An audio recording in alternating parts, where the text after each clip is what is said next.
This is still my favorite macro chart of all time because it very heavily correlates with crypto.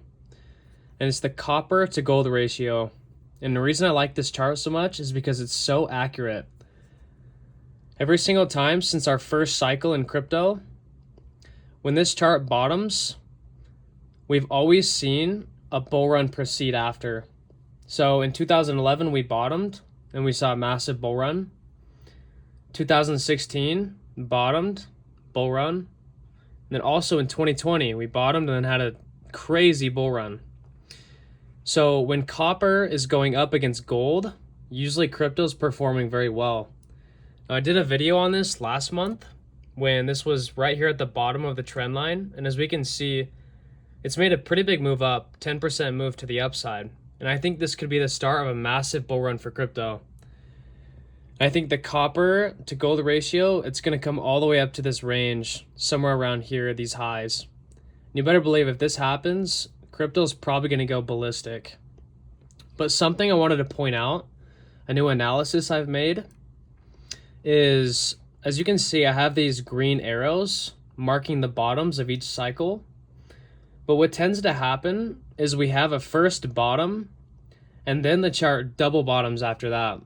So in 2011, we had the bottom in November, and then the second bottom was made in November of 2012, so like a year later.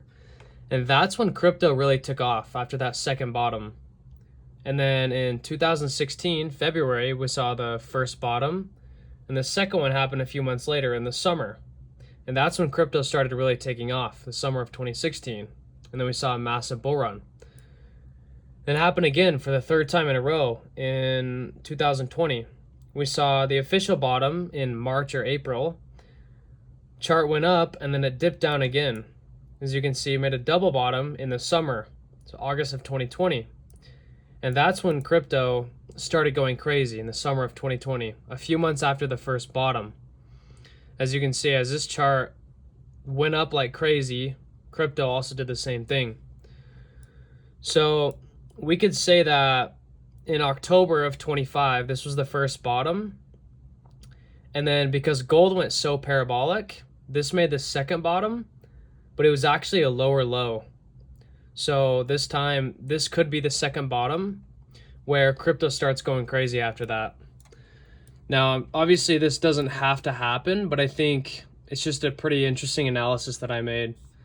So I think in 2026 and 2027, this chart is going to absolutely fly. And when it does that, crypto is going to follow.